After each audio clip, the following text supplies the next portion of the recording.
Hi, I'm George the Antique Nomad.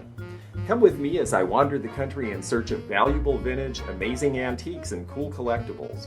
We'll buy, sell, and trade at antique malls, shops, and shows, estate sales, flea markets, thrift stores, anywhere people go to find really interesting things that just aren't made anymore. So come on, let's go! Hello there, everyone. Welcome to the last bonus video of 2021. I'm George the Antique Nomad.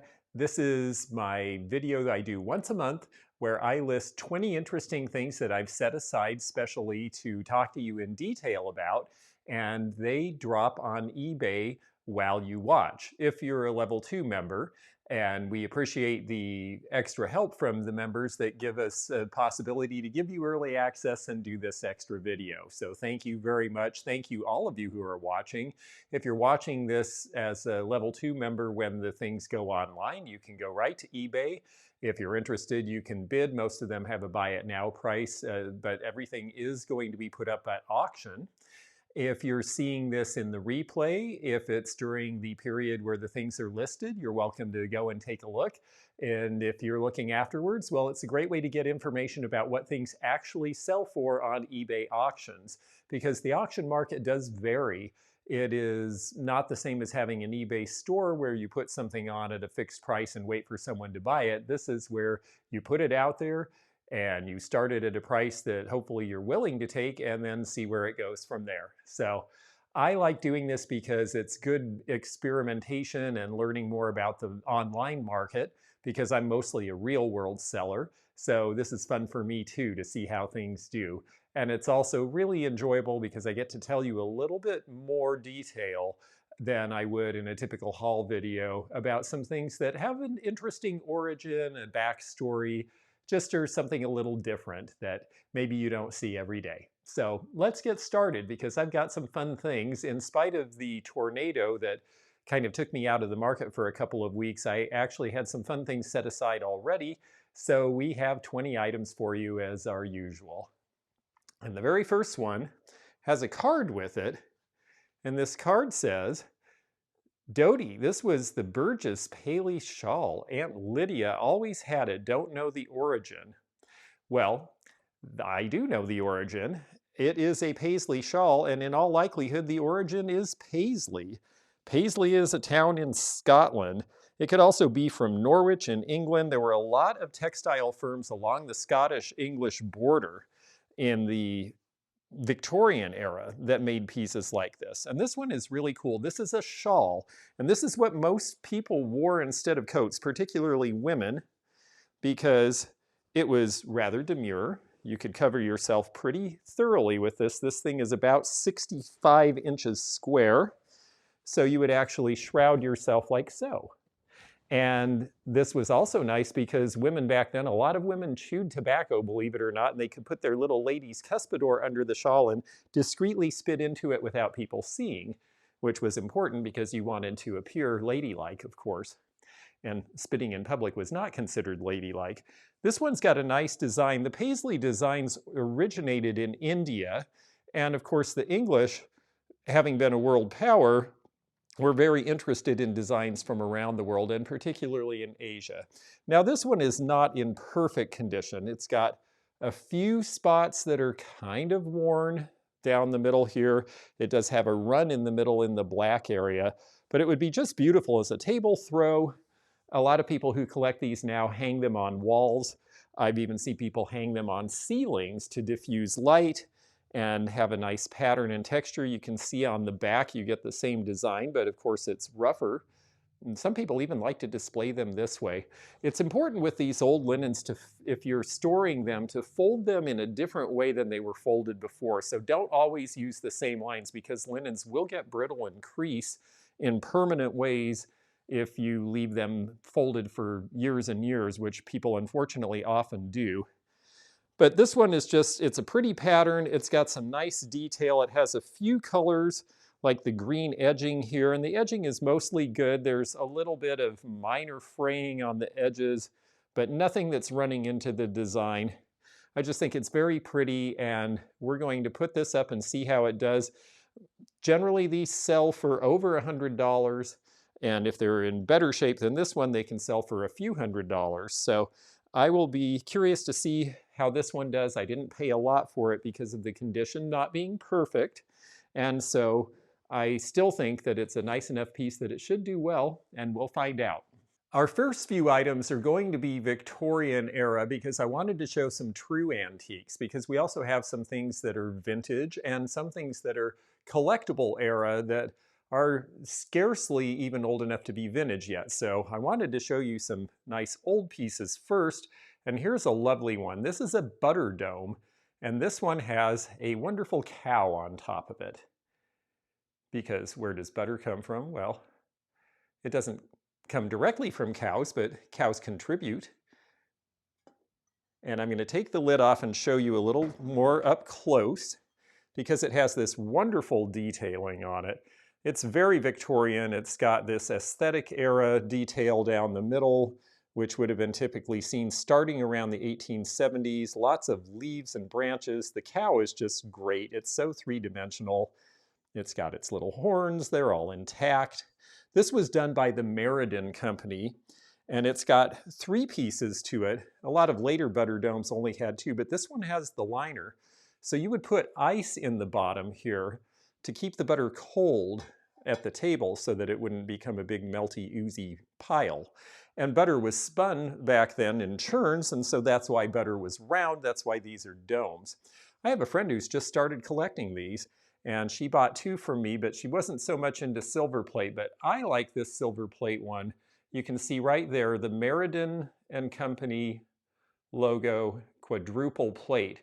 Quadruple plate tells us this was made between about 1895 and 1905, because quadruple plate, which is now the silver plate standard, was a new technology then. It meant that they left things in the batch to have the electrolysis adhere the silver particles to the base metal for 4 times longer than they did when they first invented that technology in the mid-1800s, because they found out that by doing it 4 times longer, it would adhere better and it wouldn't rub off easily.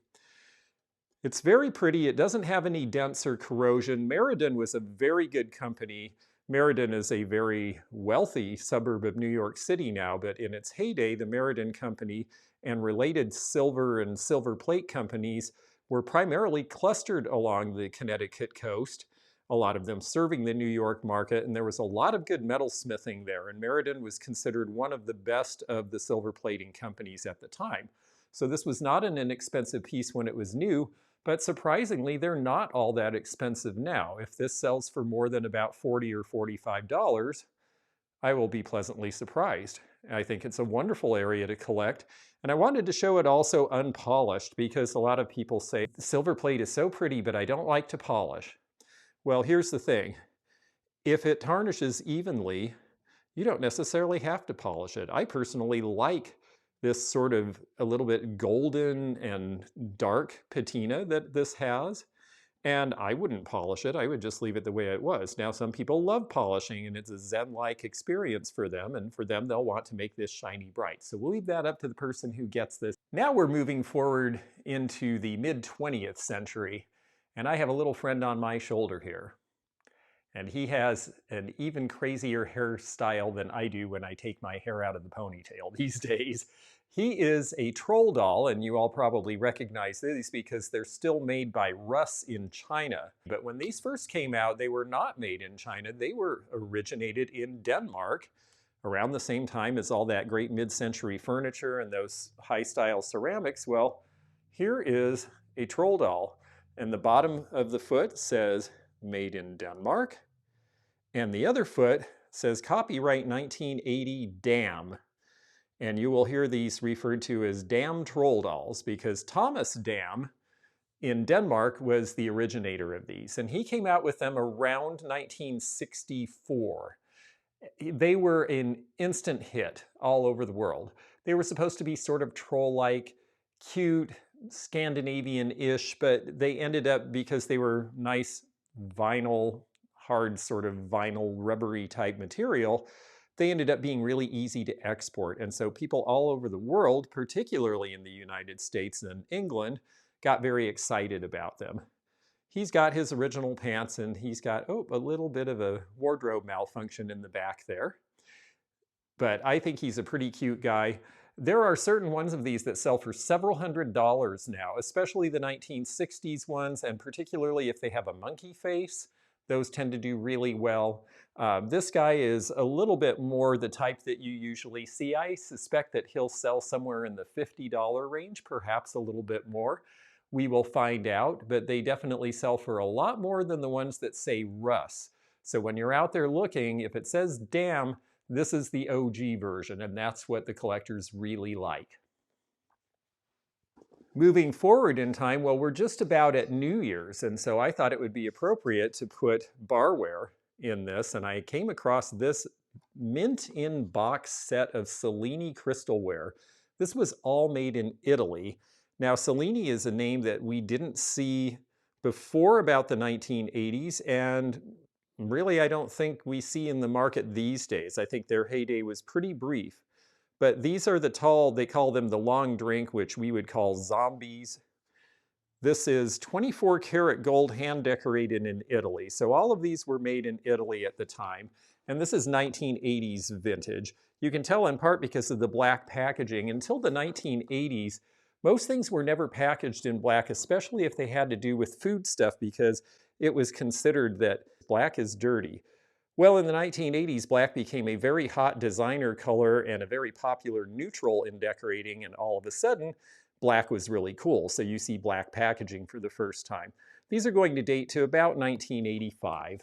And we will open the box because they've never been out of the box. I have one of the stickers turned where you can see it. They all have their original stickers that say 24 karat gold, hand painted in Italy.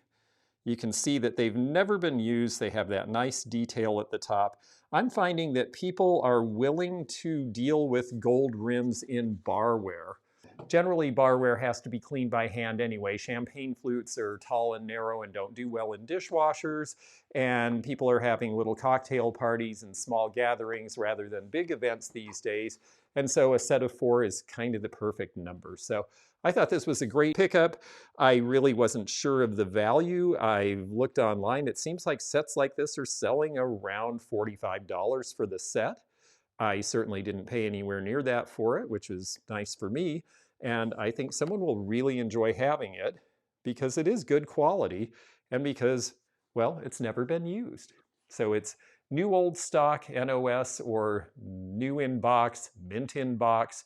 eBay is a little particular about some of those terms. They do not like the term like new because that seems to make people think things are new when they're really just in practically new condition. So new old stock is a good way of expressing it in a way that makes sense. That's a term from the automobile collectors who talk about new old stock parts and things, but I find that it works well for other household objects as well. Speaking of cars, our next guy is in the collectible vintage. Etsy says this is vintage, and I make an exception in this case because of who it represents. This little bear is a fan bear for Dale Earnhardt, number 3. This was done as part of the Hamilton collection. It has its original tag. Let's get that out of his face so that you can see his cute little face there. It's got the tag here that says this is Dale Earnhardt's race bear. Available, a fully authorized creation, available through Motorsport Editions, each carefully handcrafted and decorated with official sponsor logos. And on the back it tells you that it is part of the Hamilton collection. Well, the significance of the Hamilton collection is they were the ones at the time who were making the replica race uniforms and jackets and things that people bought. And the Hamilton jackets and things go for pretty big money now. And why is that? It's because they were made while Dale Earnhardt was still alive. Sadly, he was killed in a crash that was widely discussed in 2001, I believe. And a lot of changes to make the sport, the NASCAR racing sport, safer came about because of his death, because he was such an important star and really well loved, and all of a sudden, well, he was gone. Because this bear was made when he was still alive, they don't seem to come up. Every bear I saw for sale online was something that was done after he died. And the posthumous things, as I often talk about with celebrities, are never worth as much as the things that were made when they were still living. Now, this was never played with because it has all the tags, but it was displayed for a while, so it's got just a little bit of, I guess, dust on the cap. I'm not going to try to do anything about that because I'm afraid I might make it worse, because it's white. So I am not going to do anything other than present it in the condition it's in. It is very cute. It's got the full jacket all the way around. I don't really know what to expect from this. The posthumously done bears with him seem to be selling for $25 and $35 each. I would think that this might be double that because it's original to the time that he was actually still racing. Like I said, we are going to go all over the map as far as eras, and we are going back to true antique here. This is a sauce bowl, and the reason it's called a sauce bowl is because it's deep, it has one little handle and a little bit of a spout, and it has its liner. This asymmetrical plate is a liner which would have been used like a saucer. So this originally was a set. We see lots of these bowls without their liner. A lot of people don't realize that these two pieces go together. They are not separate pieces.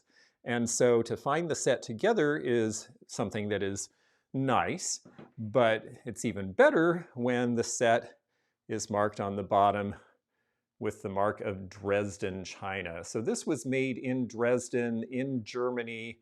This would date to about 1900 or 1910. These are really nicely done. The hand painting is very, very detailed. All these little flowers. This is something that you see a lot of Royal Vienna porcelain from Austria really made popular, doing all these different kinds of flowers. Sometimes they would even have little bees or bugs in them. And so the Dresden China makers started to do the same because they realized that that was becoming very popular around the end of the 19th century. So you see all these little flowers. None of this is transfer decal. All of this is done by hand. The gilding on the edge is done by hand. When they call it a sauce bowl, originally this would have been for mayonnaise or other sauces like that, dressings to put on salads and things like that. So here is the under bowl. And again, you see it, all those flowers. And part of how you know that the set matches is that the flowers in the clusters match when you look at them side by side. And then you have this nice floral spray in the middle. Both pieces have the Dresden mark on the bottom. This doesn't look like it got a whole lot of use in its life. It came from the estate of a Navy admiral, and I think it was something that his wife just liked or was in the family and they just put in the cupboard and never really used. I was very happy to see the two pieces together. The single piece by itself I would think would sell for about $35, but having the original liner with it I suspect should make it more in the $50 to $75 range. There was a time that these sorts of things sold for a lot more. So if you like this sort of thing, especially hand-painted quality, this is a very good time to be a collector of these sorts of things.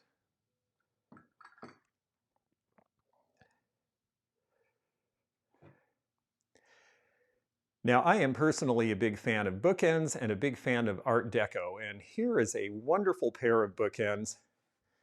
These are called the Safari Elephants. And let's see, there we go, it focused on them and not my face. Let me try holding it where maybe you can see both together, because then you'll kind of see the front and back at the same time. These are by a company called New Art, and New Art was one of the makers of Art Deco pieces in New York. These are dated on the back. Right here, you will see copyright 1931, New Art NYC. The thing that's important about them is very little wear. There's just minor wear on some of the corners, but the pieces themselves don't have any breaks. There's not a lot of loss of this patina. It's just a pot metal, with this bronze patina over it. So they're not solid bronze. In fact, they're a hollow metal, but they're still pretty heavy and substantial. And the thing that I really liked about New Art is it was good quality and a good Art Deco style. They were just one step downscale from Frank Art, which was made in New York about the same time. So they were competitors, but New Art was a little bit more accessible for people. And it's a little more accessible for people now as well. A Frank Art set of bookends might go for $300 or $400. A New Art set is probably going to go somewhere in the $75 to $125 range. We shall see how it does. They have the original felt on the bottom, which is going to focus. There we go. I don't think these saw a lot of use.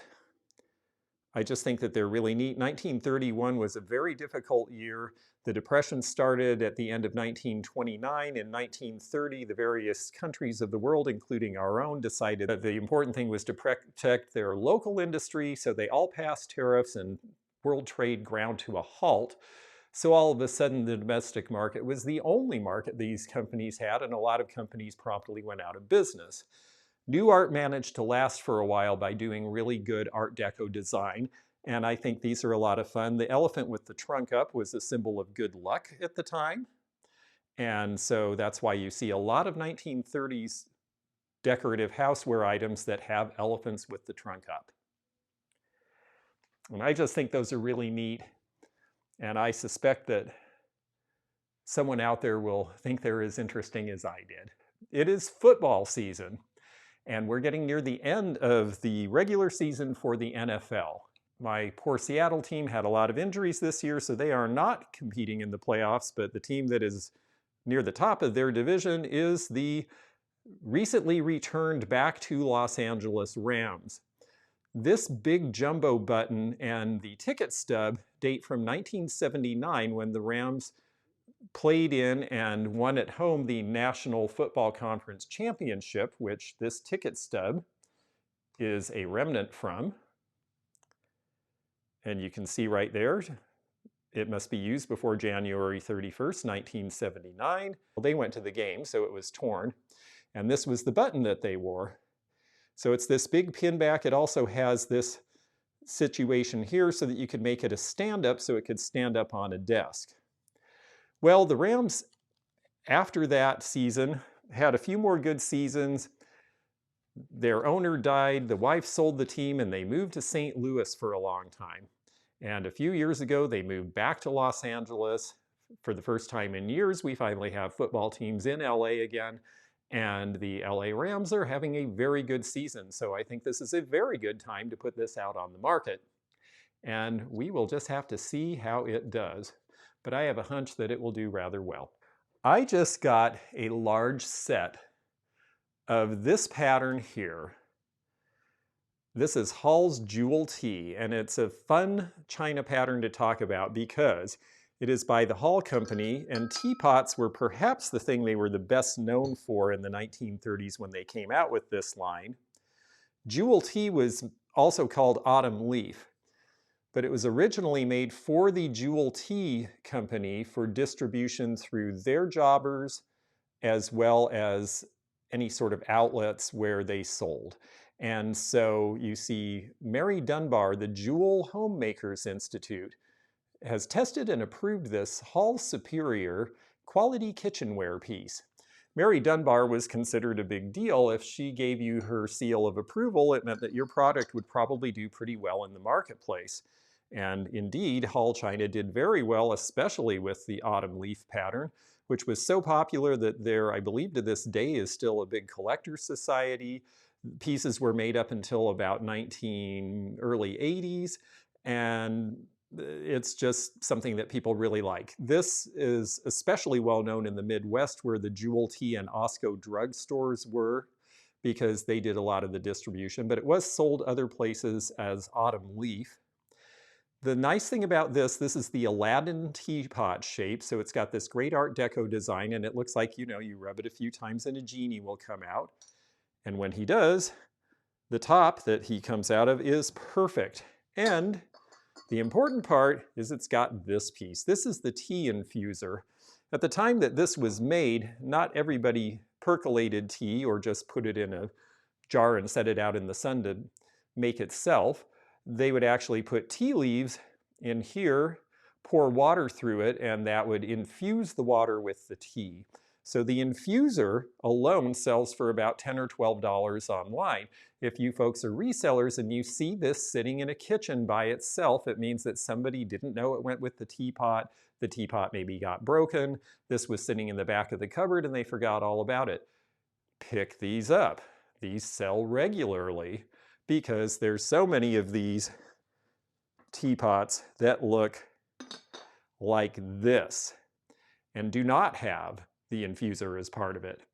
So having the infuser makes it a really good piece, and I think that with that, it should probably sell in the $40 to $60 range. It's got most of its gold intact, which is important because the gold did wear off. But most people who are drinking tea or just using this for display don't care about that because they're not putting it in the microwave or the dishwasher. And it's really well made. This is a fun piece for me to show because I saw this on everybody I went to junior high school with. Because this is the original 1977 Star Wars t-shirt. This one is made in USA. So that's one way we know that it is not a reproduction. It has the original tag from Maverick, which was the company that made it. This is a men's 38 to 40. It is a combination of cotton and polyester, very 70s. And this particular graphic here, which was done by Hildebrandt, you can see the signature below Luke Skywalker there, is very dramatic, and it's in really, really great shape. Most of these were worn to death because Star Wars was such an unexpected hit that the kids who got these, or the young men who got these, wore them and wore them and wore them until they practically fell off. But in this case, somebody just preserved it. So you've got the made in USA, Hollywood, California on that side. It's got all the original details. It also seems to have picked up a nice little piece of green thread, which we'll remove. It's just in great shape. It looks like it was not worn very often at all. So the Force can be with you, and the Force will probably cost you somewhere in the $75 to $100 range. T-shirts are a big deal if they are from the 1970s, 80s, even 90s, and they have to do with pop culture of any sort. They are very popular now in the marketplace, and it is definitely something to look for if you are out there picking for resale. If you go into a house that was built in the late 70s or early 80s, and they kept their kids' stuff, this could just be sitting in a drawer waiting for you. Now we're going back in time again to antique times, and this is a lovely little dresser box. It is a pattern that people often refer to as egg crate, because in the old days, the egg crates were just these flat pieces with little bumps in them, and the eggs would sit in them. This box is by a company called Wavecrest. Now, I just sold a larger collar box that was not in good condition compared to this, and it had the Wavecrest mark on the bottom. Wavecrest originally, when it came out in the mid-1890s, did not have a mark on the bottom. And as time went on, they started to mark the bottoms. And so you will sometimes see them marked Wavecrest. You will sometimes see companion pieces. They did a line called Kelvaware and a line called Nakara as well. And so any of those are all related. But the Wavecrest tended to be mostly milk glass, maybe with a little bit of a tinge of color. This has just a little pinkish to it. And then it was hand painted, sometimes with flowers, sometimes with birds. Birds and that sort of motif are the more valuable ones. But they're very sweet, and they tend to have this shape or be round.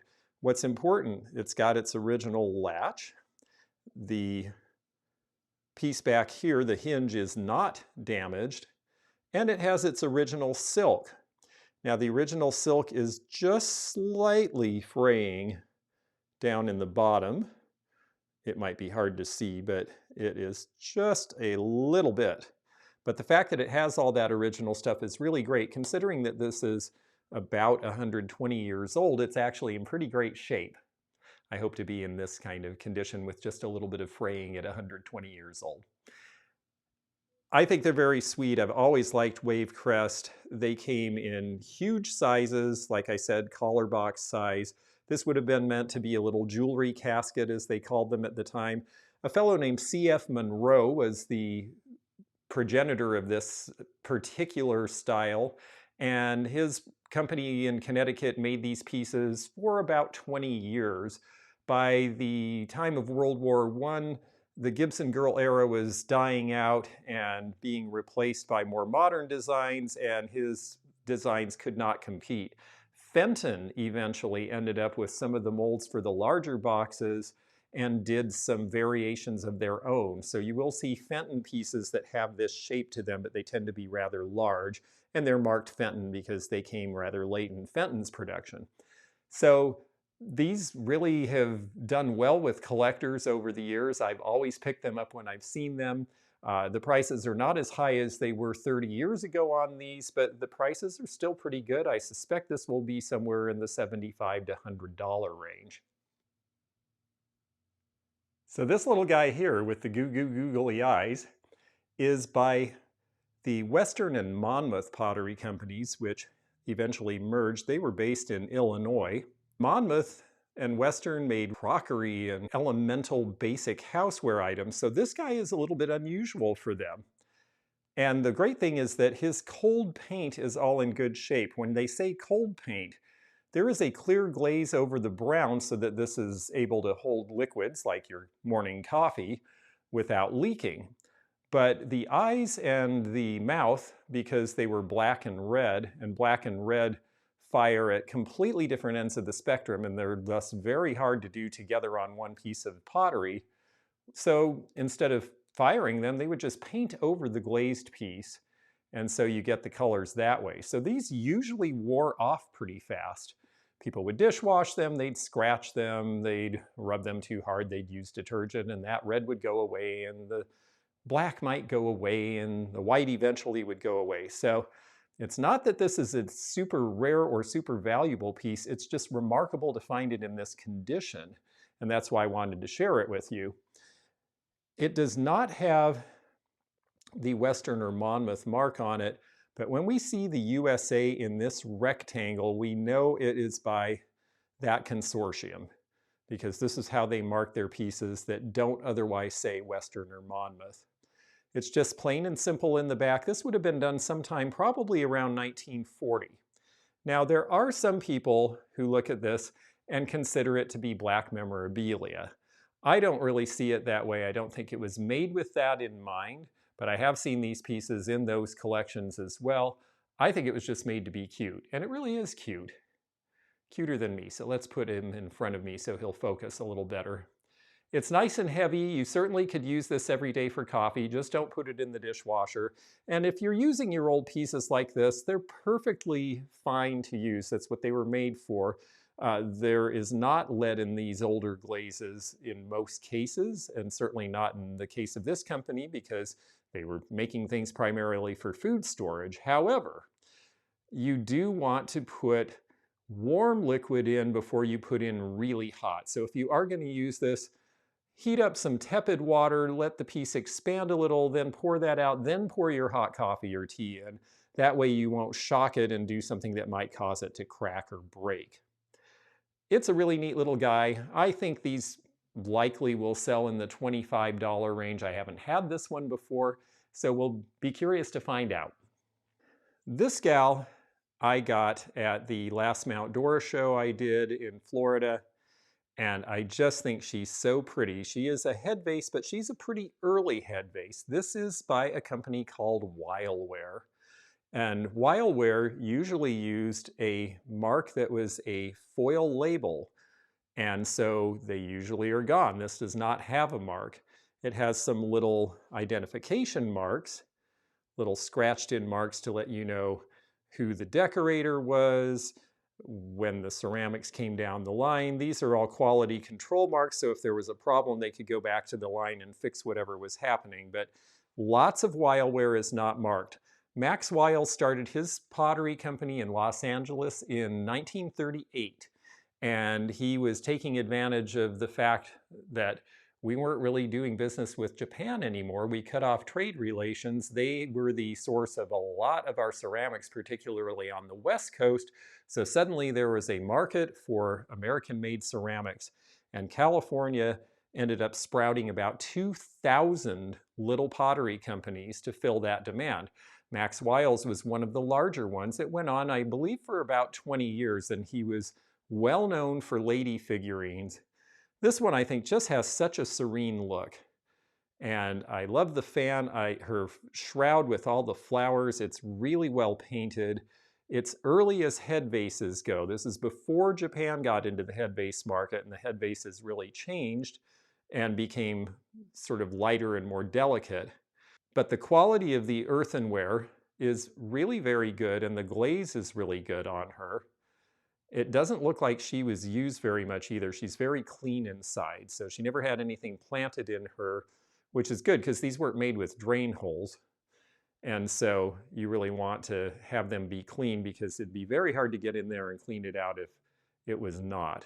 So she's a really pretty piece. I don't see her very often at all. And I am curious to see how she'll do, because I think she's potentially a $45 to $65 item online, and we'll see what the market thinks of her with those lovely blue eyes and lashes.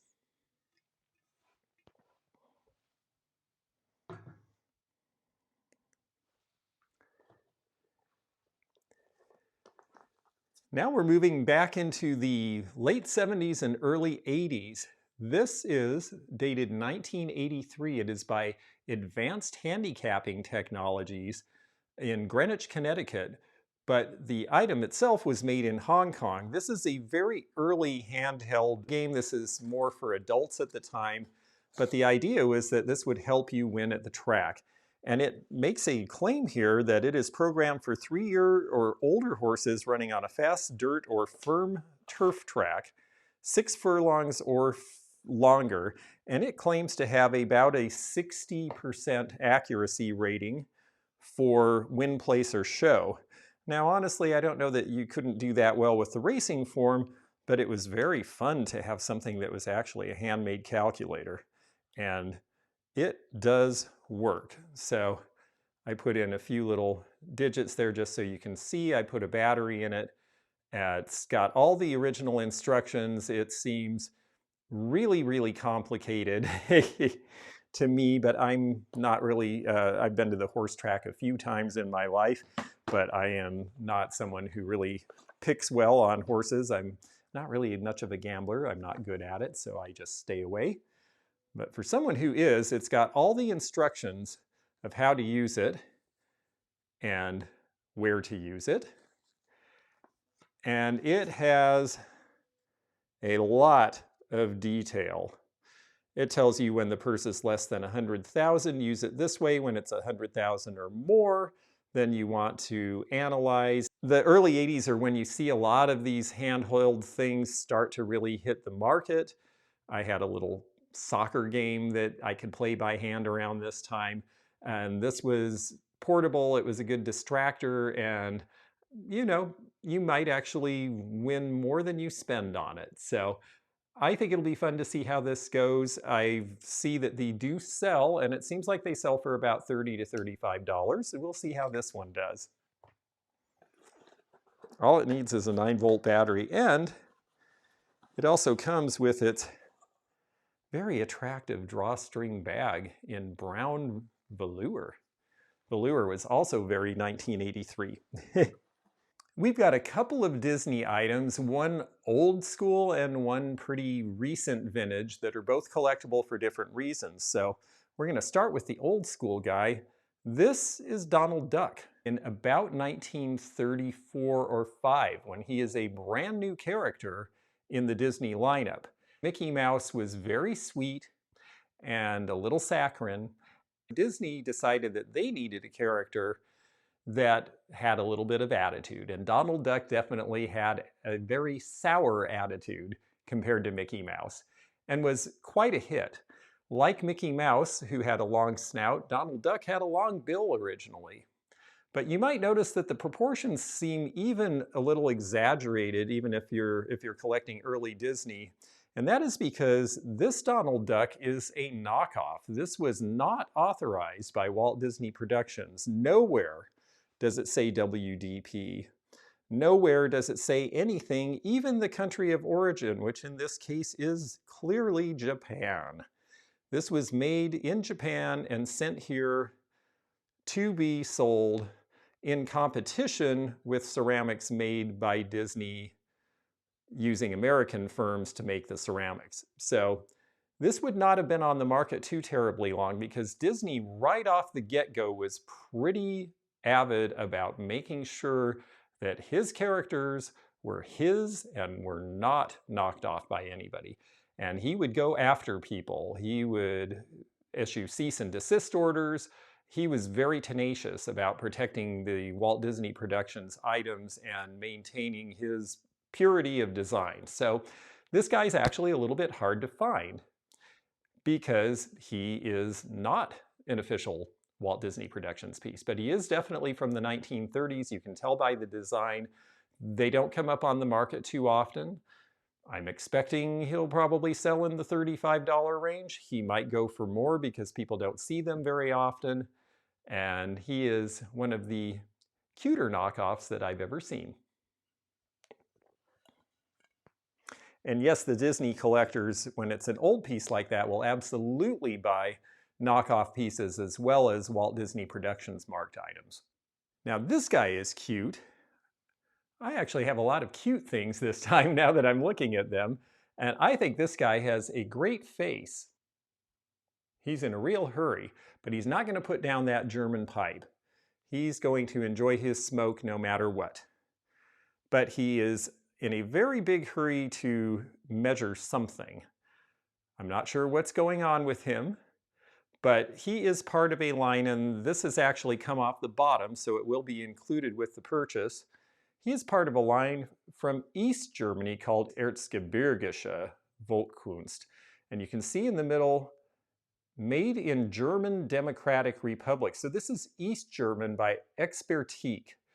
This was a company that was producing in the 1970s, and they were finally allowed to export some items for the West. And so these started to appear in German shops, like there's a town called Leavenworth in Washington State, there's Frankenmuth in Michigan, and these were the places that you would see these sorts of items for sale. And I remember as a kid thinking it was really interesting that we could suddenly buy things made in East Germany, because we certainly had not been allowed to have anything from the Eastern Bloc until then. So this guy is pretty cool, and it turns out that the East German ones are worth a little bit more than the West German ones, and that there is a good market for these. I remember they were rather expensive in the 1970s. As a kid, I remember looking at them and thinking, oh, that'd be neat. And then we went as a class field trip in German class to the town of Leavenworth in Washington and realized I couldn't afford any of them as a kid, and they actually sell for pretty good prices now. I think he could be $50 to $75 potentially. I did not realize that when I bought him. So he's pretty cool. I think he's got good detail. I think the pipe really makes him. The fact that he does, even if it came off, have the sticker is going to be useful. And I think that he's in such a hurry for something. I just wish I knew what he was up to, but whoever gets him can make up their own story. I do like putting little elegant boudoir items into these sales, and this is a very pretty one. This is a Czech glass perfume. This is going to date to the 1930s. Czech glass was made in Bohemia, actually. You hear Bohemian glass. It was made well before Czechoslovakia became a country. Between the First and Second World Wars, items like this became very desirable, particularly in the 1920s and 30s. They are generally a combination of pressed and cut, and this is a good example. So there's cut marks on the bottom here, but this stopper is pressed. They did some really elaborate figural stoppered pieces that are worth hundreds of dollars, and these have been really collectible since about the 1980s. This one is a nice yellow topaz at the base. It's a relatively simple design, which is kind of crazy to say because it's a pretty involved design. Now, these sometimes say Czechoslovakia on the bottom in an acid etch where you can read them. Other times they were marked with a paper label. They clearly are from Czechoslovakia though. I've had this piece marked with an acid mark. This one does not have the mark, but I guarantee this is Czech as opposed to a later piece by iRice in Japan or one of those companies. They just didn't have quite the same panache. And this is just a really pretty item. It's got a nicely ground stopper. They would grind the stopper to match the collar, so it fits very well.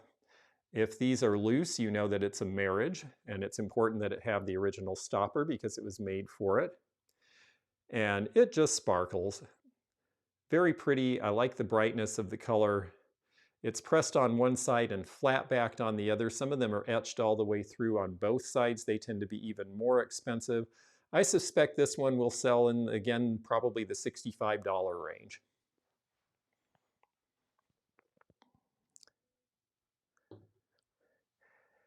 And since we are on the line of showy boudoir items, this one really floats my boat, and I suspect it might some other people's too, because this is a very pretty reticule.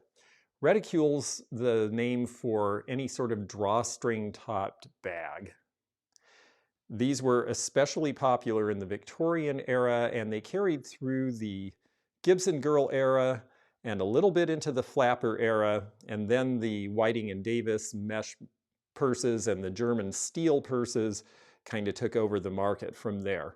This one is going to date to sometime around 1910. I would say based on the colors, it's very important that the fringe be intact and not fraying or falling apart, and it is intact, which is great. It's got a really pretty floral design with these open roses on it. This is all done with little beadwork. It's important that the pieces not have any runs. This almost seems like some sort of a little scarab beetle pattern on the bottom, which I hadn't noticed before. When you open up the drawstring, it's also important to make sure that these have everything where it works. There's no missing hoops. And look at this really nice patterned lining in here. Now, the lining on this one is silk, and it's weighted silk, so it does have some runs and fraying, partly because it was used and partly because the weighting that they put in silk to make it heavier so that we would pay more when we started paying by the pound instead of the yard. Well, the Chinese, understandably, put a chemical in it to make it heavier, and that chemical means that the pieces from this era are dissolving, and there's really not much you can do about that. However, it does have the liner, and that's nice if you were to actually want to use it. Most people hang these on the wall as decoration. That's where I got this one. It came off the wall of a Florida collector's house. And I just think it's very, very pretty. I expect that this will sell somewhere in the $100 range, possibly more, because it really is a nice piece. And it's just got good design and good color. So the next piece I'm going to show you is Etsy vintage, which is what I call it when it's a recent era collectible that, yes, it may be 20 years old, but to me, it's just starting to get to the age where it actually is vintage. But because this is Disney and because it is toy related, those things do tend to become collectible faster. So we're going to call it vintage because it is 20-some years old. But it's never been out of its box. And I'm going to show you as best as I can from top to bottom. Let me move back to where you can see most of it in one frame. This is the Walter E. Disney train, and it has never been out of its box. It's got its track, it's still got its cellophane, it has Mickey and I think one of the Duck nephews as the engineer and fireman, Goofy is the conductor. The reason that these have some significance in the marketplace is that these were items you had to get at the theme park. These were not just available at the Disney stores that were so prevalent during that period of time. And it does have its original box. Let me show you. Usually you see it in the blue box. This is the black box. So it's the Walt Disney World train, and well, it's new in the box. This was purchased by a friend of mine who's a big Disney fan and a collector, but he bought 3 different versions of the train at Disney World over the years that he was collecting, and they were making these. And he puts one under his Christmas tree, and he has one on display, and this one, he's moved into a smaller place. It's just too big to keep. So I thought, well, let's have some fun. We'll put it online. It is a fun item that somebody I think will really appreciate, and it might become a future keepsake for their kids. And you know, it's close to vintage now. It will be vintage sooner than we know. And that brings us to our last item of the video for this month, which I'm going to show you first, and then I'm going to wear it because I think it's really neat. So here is the back of it. And now I'm going to slip it on because this is a kimono. But this is not just a regular kimono. This kimono is for a Japanese fireman. These are given out to the different prefectures, and generally you can identify them if you know Japanese. You'll be able to actually tell which prefecture this came from by looking at the detail on the front here. I do not read kanji, so I can't really tell you where this is from, but I'm sure someone in the audience will know right away. It is in wonderful condition because this was purchased in Tokyo in 1967 and brought back to the United States and has been on a wall in a nice dark place ever since. You see it's got the guy with the ladder on the inside of the coat, so that reinforces the idea that this was for someone in the fire service. I just think it's really neat. The colors are strong. It was well preserved. It doesn't have a layer of dust. It hasn't faded. They didn't wear it to a costume party or a cocktail party and stain it or tear it or do anything foolish with it. So it's in great shape, and it is over 50 years old, even though it looks practically brand new. It's a nice heavy material, again, because of the nature of how it would have been used or what its intent was. And I just think it's pretty neat looking. So I'm going to slip it on again because it fits me pretty well. And I will turn around so you can see that shoulder detail. I don't think I will ever be a fireman, but you know, it's nice to have the gear. And so this will be fun for somebody who is a fan of Japanese culture or collects kimonos, or for somebody who collects firefighter-related items. And that's why I thought it was an interesting thing to show, because you will see these out there in the marketplace sometimes, and generally people are not as interested in newer kimono, meaning things made after the 1930s, but this is an exception because it's cross-collectible for other reasons. And that's the reason I thought this was a great thing to show you and a fun thing to put online. We will see what happens with it and all of these other pieces. Again, if you are seeing this as a level 2 member when it first comes out, you may go to eBay right now because all of these items will have just listed. If you're seeing this in replay, go to eBay and take a look and see. They may still be available, or they may be completed sales, in which case you can track and see how they did in the marketplace. It's a great way for all of us to learn a little bit more about the current auction market for these types of items.